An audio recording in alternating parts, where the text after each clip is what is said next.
Yeah. So, yesterday we finished the first blessing of the Shemona Esrei. And now we're moving on to the second blessing,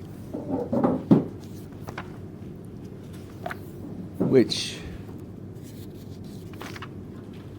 starts on page 98, 99, depending on whether you're using English or Hebrew.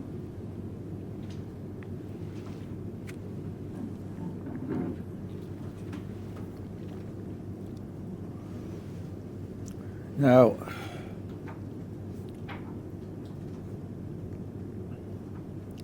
as a contrast to the first blessing, which ultimately is about loving kindness, this one is about gvuros. And we talked about gibor yesterday, the day before. It's a description of power. And in the case of HaKadosh Baruch Hu, we said to say that he's powerful, given that he's the creator and sustainer of the whole universe. Powerful doesn't seem to say much, unless you understand that there are different principles of action which could conflict, and then one has to take precedence over the other. In other words, it's overcoming internal resistance, and that would be similar to the description for a human being. So one thing it says here, before I get to what I advertised in the chat, you are eternally mighty, my Lord, revivifier, whatever that means, of the dead. In the Hebrew, it's mechayeh mesim. That means makes the dead live. And in this blessing, you have something extremely uncharacteristic of Jewish sources: repetition, massive repetition. Let's just read through it and notice it, and then I'll try to explain it to a certain extent. Here it says, makes the dead live. On page 101, who sustains the living with kindness, makes the dead live. That's the second time. With abundant mercy, supports the fallen, heals the sick, releases the bound, and maintains his faith to those who sleep in the dust, which is another poetical way of talking about making the dead live. That's 3. Who is like unto you, mighty and master deeds? Who is comparable to you, O king, who causes death and restores life? That's 4. And you are faithful to make the dead live. That's 5. And then, in case you didn't get it, blessed art you Hashem, who makes the dead live, which is 6. Well, that's quite remarkable. And when it says in the the English,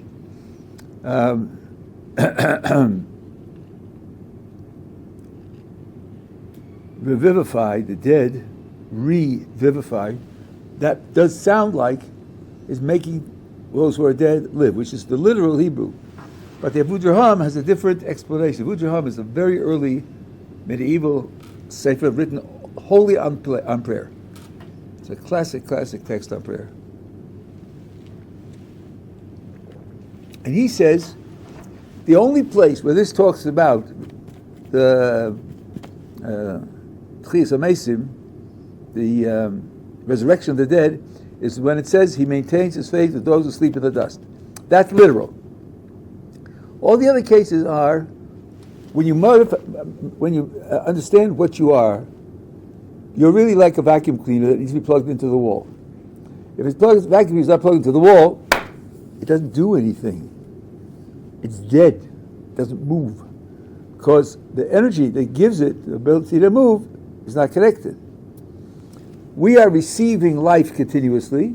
We're plugged into the wall. We're plugged into a HaKadosh Baruch Hu, and He's giving us life all the time.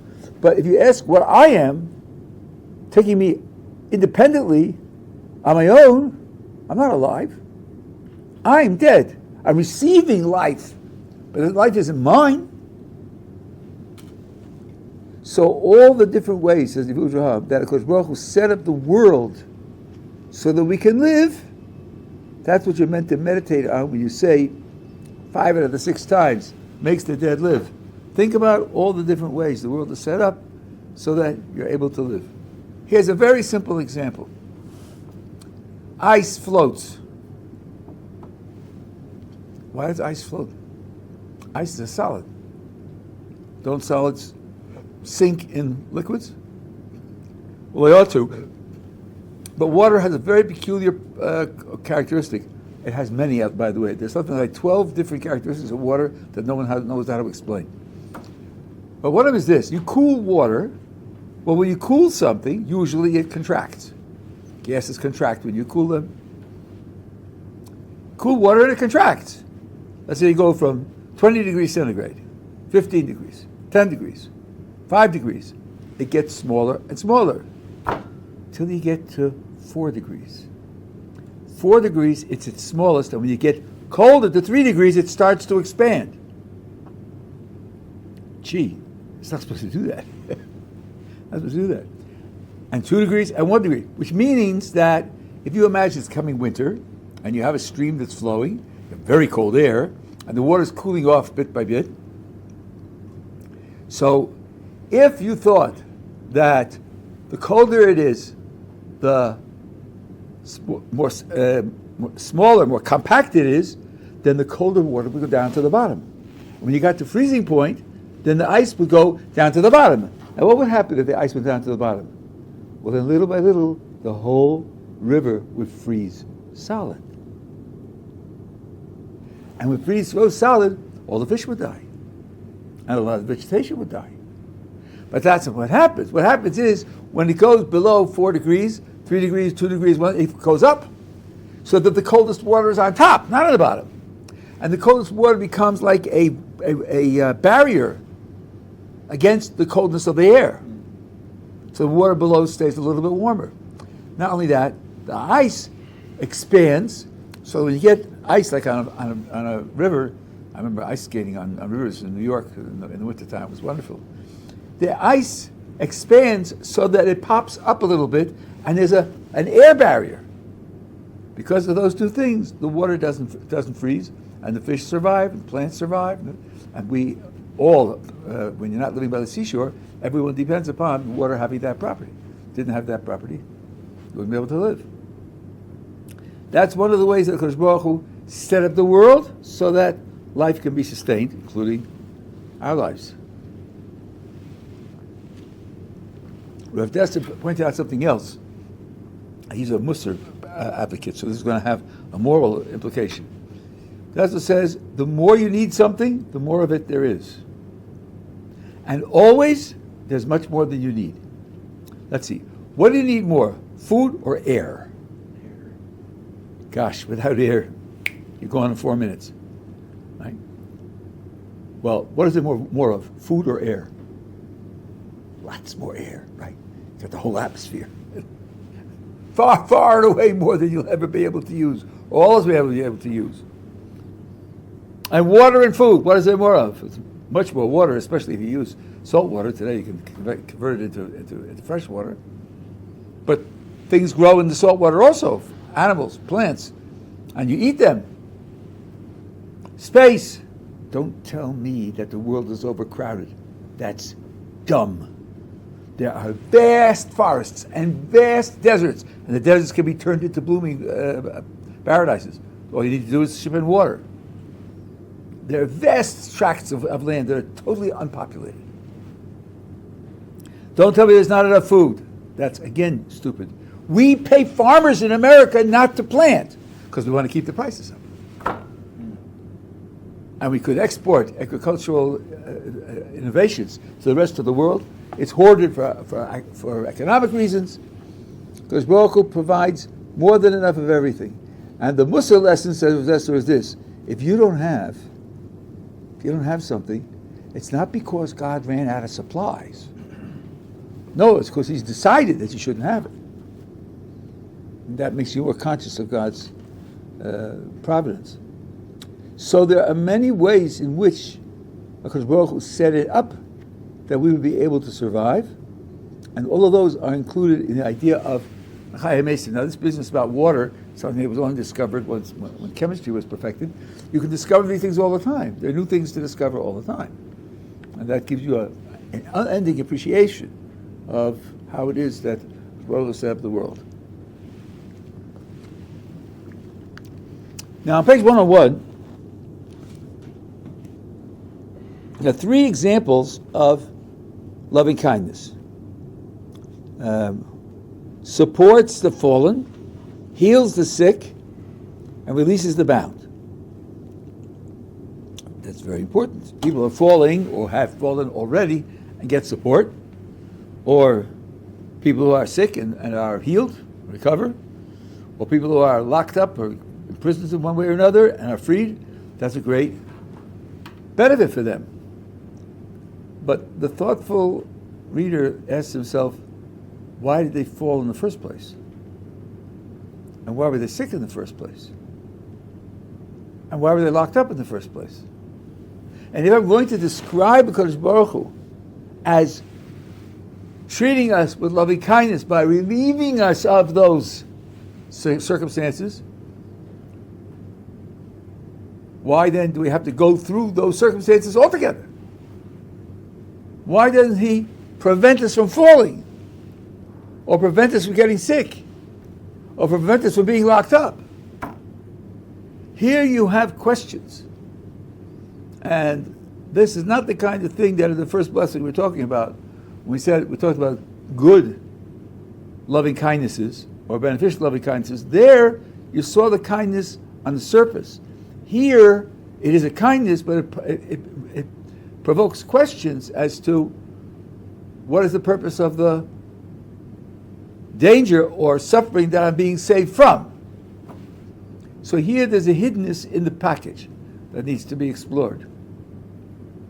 Now let's take, for example, the slavery in Egypt, which was, by the way, about 90 years, according to most. We were there for 210 years, but the first period, when all the original brothers, sons of Jacob, were alive, the Jews were treated there like nobility. Then things started to deteriorate. What purpose did the suffering serve? Well, there are two that are brought in the comments that I happen to know. I'm sure there are others that I don't know. One is that they brought it upon themselves because they abandoned the protection which they were given. I'm quoting an essay by the Netziv now. The Netziv says that they were given instructions how to survive in exile. And the instruction was, be different. Separate yourself. Cut yourself off. Don't assimilate.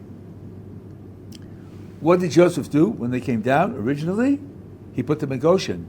Specifically, not to be intermingled with the Egyptian population. And Hashem himself provided them with a mitzvah of milah, which is a mark in the blush, in the flesh, in the body, that you're different from the others. That was enough to keep them separate. When the final one of the original brothers died, that started to deteriorate. Little by little, they stopped doing circumcision. That's why when they left, just before they left, there had to be a mass circumcision because they weren't circumcised. And they stopped living in an isolated geographical area. They spread out so that they intermingled with the Egyptian population. That's why, just before they left, Hashem said to Moses, tell them to take valuables from their Egyptian neighbors. They had Egyptian neighbors because they weren't living in Goshen. They were door to door with Egyptians. So just go to your neighbors to take their... So once they did that, then the protection that they would have had by being different and set apart, that protection was lost. So this is an example of where HaKadosh Baruch Hu said, I'm giving you the means to save yourself. I'm giving you the strategy by which you can be protected. If you abandon it, then you lose that protection. As a result of your own actions, which teach you that you really have control. You have control over the outcome. Of course, you don't cause it, because Baruch Hu makes it happen. But since He told you what He wants you to do for Him to make it happen, you know what you need to do. That's one reason. Then there's a much deeper, indirect reason, which the many strands of our literature talk about. Adam and Chava ate from the tree of knowledge. The result of that was, as you know, they were exiled from the Garden of Eden. It was much more than that. The whole world took a gigantic step down. I'll describe to you in general terms what the step was. We recognize the difference between physicality and spirituality. They're two different dimensions of the world. Of course, spirituality is a much higher dimension than physicality. Now, if you take a look at Adam and Chava, if you imagine that this is their dimension of spirituality, and below that is the dimension of physicality, the whole world took a step down so that what was physical for them becomes our spirituality, and a new physicality was created on a lower level. We're a whole level further down. That was a gigantic deterioration in the status of the world and in the status of human beings. In order to receive the Torah at Sinai, that had to be overcome. In the deteriorated state, no one was prepared for Sinai. So one thing that was going on in the centuries after the Garden of Eden, until receiving the Torah at Sinai, was a rehabilitation for the transgression of Adam and Chava. The patriarchs started that process, and that process was basically completed by the slavery in Egypt. Now you ask, well, why did it have to be completed by slavery? And part of the answer is because it was brought about by a transgression. And transgressions it's appropriate to meet a transgression with punishment. And then you ask the famous question, but Rabbi, Adam and Chava were the ones who performed the transgression, and these people in Egypt are different people. Why should these people suffer for their transgression? That's a good question. One answer, which is pretty much on the surface in the Midrash, is this. We're not just separate, different, independent people. Adam and Chava together had a kind of world soul. The whole of humanity was embodied in them. And every one of us is a slice of that world soul.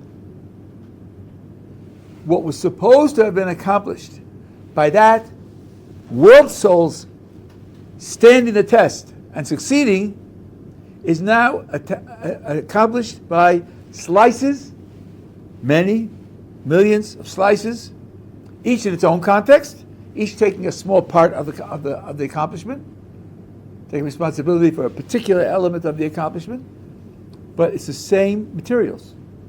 So the straightforward answer is they suffered because they too were there in the Garden of Eden, and they too participated in the transgression. So now you look at the suffering and say, hey, wait a minute. The suffering was due. It was due to them.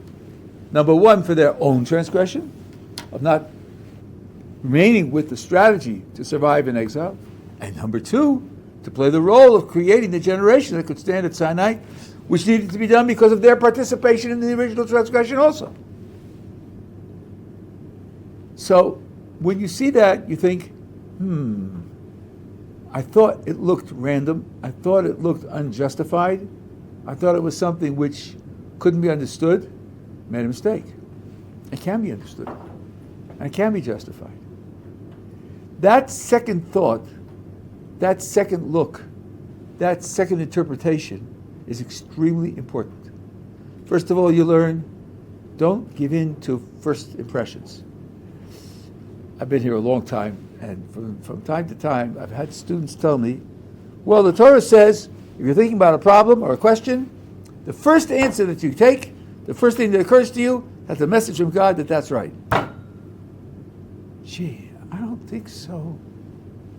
I don't think so. The number of times that our great sages changed their minds doesn't seem to bear that out. So I challenge them, show me a source which says something. You should never think twice. You're arguing with your chavrusa, you never change your mind? I change my mind 10 times a week because I have very smart chavrusas. They're very smart and they're very knowledgeable, and we discuss things, and not a day goes by without changing my mind several times. So this teaches you, don't be taken in by a first impression. Don't be wed to a first impression. Now, this means that when you go through, let's say when Kosh Baruch Hu saves you for being sick and you're healed, not only do you thank him for that, but you acknowledge why you don't thank, maybe we'll talk about today or maybe next time. You don't thank God for the sickness, but you thank him for the health, and you acknowledge and justify him for the sickness. The different blessings that you make are indicative of different attitudes, but you don't rebel. And sometimes you say that you don't see what's the sickness or the calamity, what purpose it was serving, and you wait in order to be shown that. Now, for example, we will get to Mitzvah Hashem, the blessing here where we ask for health, and one of the things it says there is, please cure us of our illnesses and make us healthy, which are two different things, because you are our praise. Because you are our praise, therefore we should be healthy. The connection is not exactly obvious. And one explanation is this: one of the reasons that people get sick is to cause them to pray to HaKadosh Baruch Hu. Which means that perhaps their mode of prayer, their seriousness in prayer, the dedication to prayer wasn't what it should be. It wasn't as ideal as it could be. So the sickness stimulates them to pray in a more serious way, which is a gain. It's a spiritual gain. When they come out of their sickness, they will still have some of that improved prayer, so that the sickness itself improved their spirituality. I don't know if you have read about clinical death cases, but there are people who, through some kind of calamity, some kind of accident or surgery or whatever it is, they go through clinical death. When they apply a sensor to the brain, they don't see the brain waves, their heart's not beating, and then they come out of it with stories which indicate that there's much more going on than they can see with something that's monitoring the brain. And they realize that they temporarily died, and then they came back to life. And their attitude towards life is very different afterwards. You read about this. All of a sudden, life has a different meaning, a different value. Days and weeks and moments have a much greater value. I might not have been here for this week, and I am here. I better do something to make it worthwhile. Similarly to survivors from the Holocaust, who also say, I saw all these people die. I saw my family die, and I was spared. I better do something positive with my life. I better not just coast through life. I know what it means to lose it, and I see that I've been given it as a gift. I want to make it count. And then their whole attitude towards life and living is tremendously improved. So then they see why going through that was so important. There is, in a certain sense, a deeper element here. When you go through I'm not wishing this on anybody, when you go through the stressful periods, falling, sickness, being locked up, that's time that it's natural to feel abandoned. Let me just put in a footnote here, because there's a lot of misinformation about this. Feeling abandoned isn't a failure. Letting your feeling that you're abandoned convince you that you are abandoned, that's a failure. It's an intellectual failure. But feeling abandoned isn't a failure. Esther, on her way into Ahasuerus, said the words that we have recorded in Tehillim, Keli, Keli, Lama Azavtani. My God, why have you abandoned me? We say in the penitential prayers of Monday and Thursday, Hashem, Lama Ishan, Hashem, why are you sleeping? No one's confused here. Our theology is not confused. God sleeps from time to time. Leave that for your 3-year-old. By the time he's 5 years old, they won't think that anymore. No, but it feels that way. It feels that way. And there's nothing wrong with registering the feeling as long as you keep it in control. That's the way I feel, although I know it's not true, and the feeling is suffering. The feeling is hard. So there's a deep point here, which Moshe Chaim Luzzatto, Ramchal, describes in detail in his Das Tvunos. The world looks like a place that has very little unity. The unity of the world doesn't show. I don't remember the last time I mentioned this here. Where did I see this? I think I saw it in the Malbim. I'm so happy to see it there. Polytheism, many gods, is much more natural, much more intuitive than one God. When you see what's going on in the world, the sun shines, the wind blows, the seas have high tide and low tide.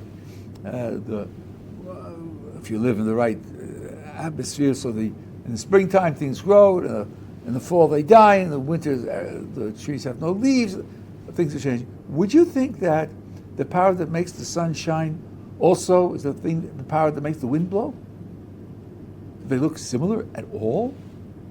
Not to me, they don't. The sun's activity is absolutely regular.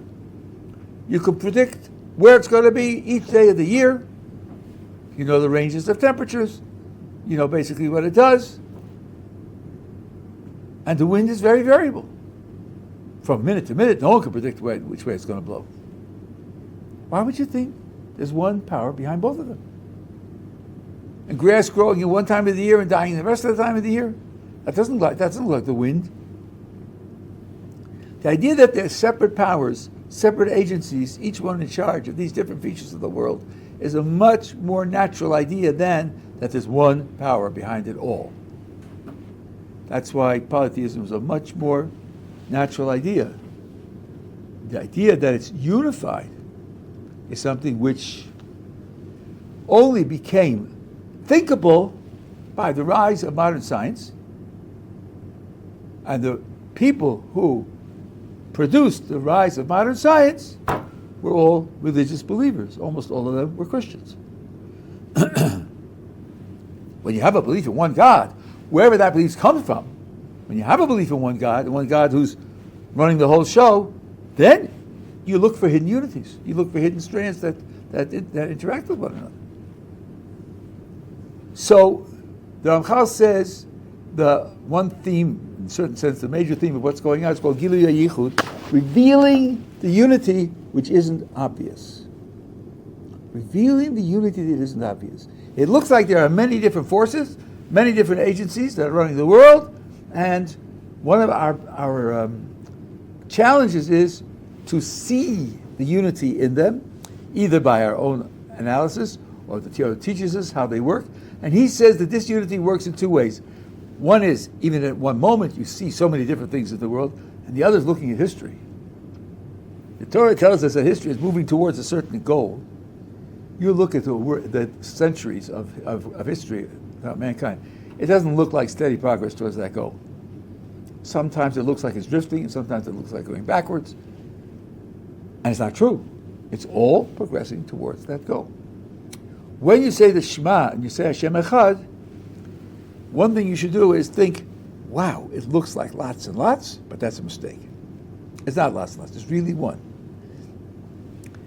Gilui HaYichud is a way of revealing HaKadosh Baruch Hu's unity, and in the Das Tvunos, the Ramchal explains why this is the only thing which we could understand on our own at all. God's other qualities, because they're possessed by God and not by other things, are really not capable. We're not capable of understanding. But as unity, we can understand because there's really a negation. This isn't different; it's Him. This isn't different; it's Him. This isn't different; it's Him. They all look different, but it's not true. They're not different. Seeing not difference is seeing a negative. That you can see. Seeing wisdom, seeing beneficence, seeing justice, that's seeing something positive. When it's in the Kodesh Baruch Hu, that positive thing is beyond our ability to see. But seeing that that's not different from Him, and not different from Him, that you can see. That's why it's something which is a project we can be given. So it's as if to say, I think the story is told about the Balatanya when he was a child. He came in from outside and he was crying. And his father said to him, "Why are you crying?" He said, "Because we were playing," I don't know how you say it in Russian, it's hide and go seek. One person hides, everybody goes to look for him. He says, "Why are you crying?" He said, "Well, I was the one who was supposed to hide. And I did hide. And nobody found me." And his father said, "Now you feel the way HaKadosh Baruch Hu feels. Because he hides himself so that we'll find him. He doesn't hide himself because he doesn't care about us, because he wants us to manage on our own. No, he wants us to go through the process of finding him." That's exactly what the Ramchal said. Ramchal was before that. So that means his hiding, and when you feel that he's hiding, when you feel that he isn't present, there's a suffering there. But spiritually, that's crucial. Because the idea is to go through each of the things where it seems that he's absent and discover that he's present there. Now that's a project that each of us can undertake in our own lives. And one way you do it is by meditating on what's happened to people in the past. You know that Abraham's almost sacrifice of Isaac is written in the Siddur. It's a piece of Chumash. What's it doing in the Siddur? And some say because you read it regularly, it has many ways of strengthening you, it has many ways of orienting you in the appropriate direction. And one of those is the fact that Abraham, when he was told to sacrifice his son, could not possibly have understood what he was told. The reason for it. Because, as the commentators point out, the Rosh Saran, the Shloh, others, he was promised by Hashem that Yitzchak would be his continuation. Ki Yitzchak yikorei lechazara. He is the one who will be your continuation. And now Kodesh Baruch Hu is telling him to sacrifice Isaac when he has no children. That's an absolute contradiction. It's so much of a contradiction that those two that I mentioned say, had Abraham decided not to kill him, he would have been perfectly justified. He said to Kodesh Baruch Hu, "You told me he's going to be your continuation, and you told me to sacrifice him." Well, can't have both. And I can't do both. So I got to do one. Whichever one I do, I'm contradicting the other one. So I choose not to kill him. I choose to make him my continuation. He could have done that. He didn't do it for a certain reason. But think of him going to the sacrifice. Abraham, why are you doing this? What are you accomplishing? What does the Kodesh Baruch Hu want from this? What is he trying to accomplish with this? Abraham has to say, I don't know. I don't know.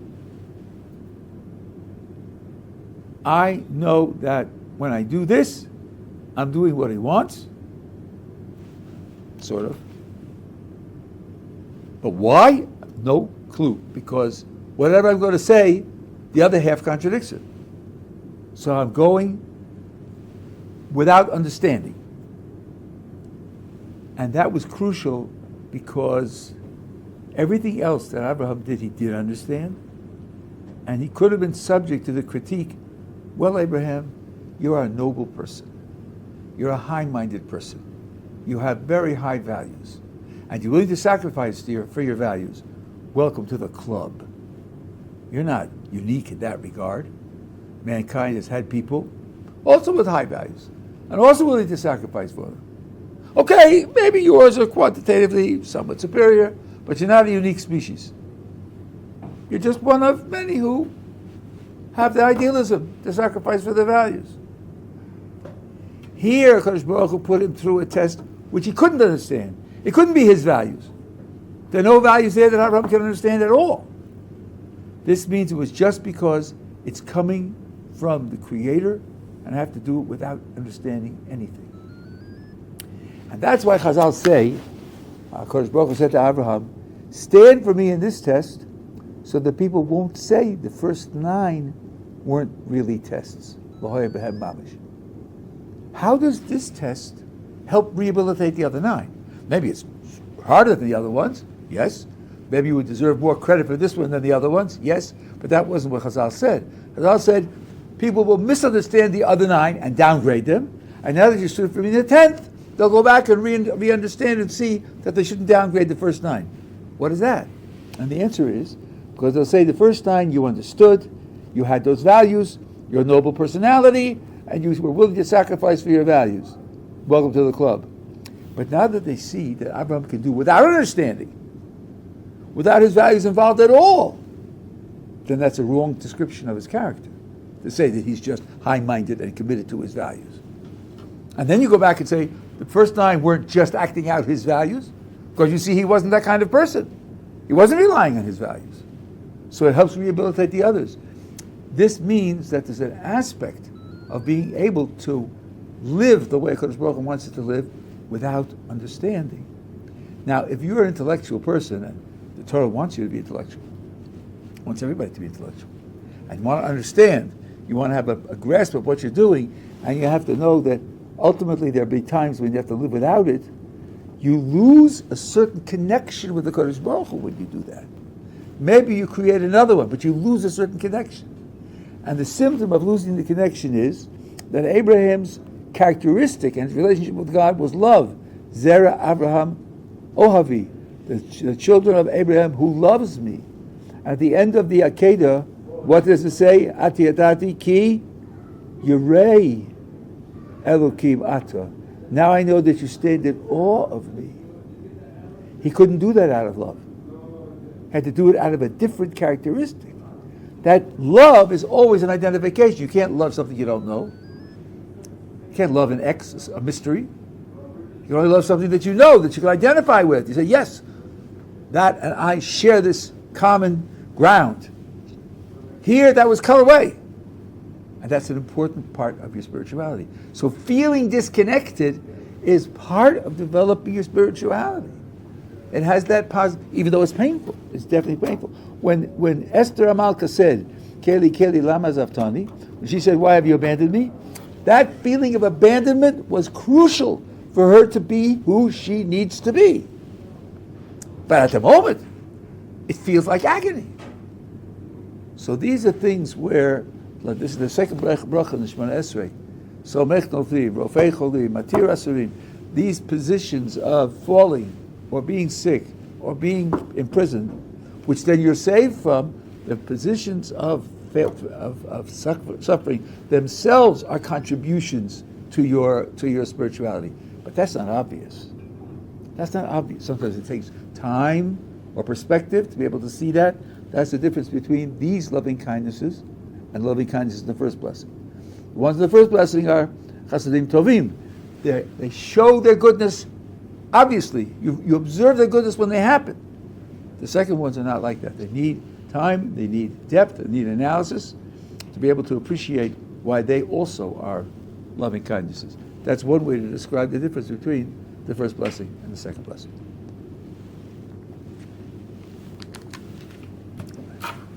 Okay, let me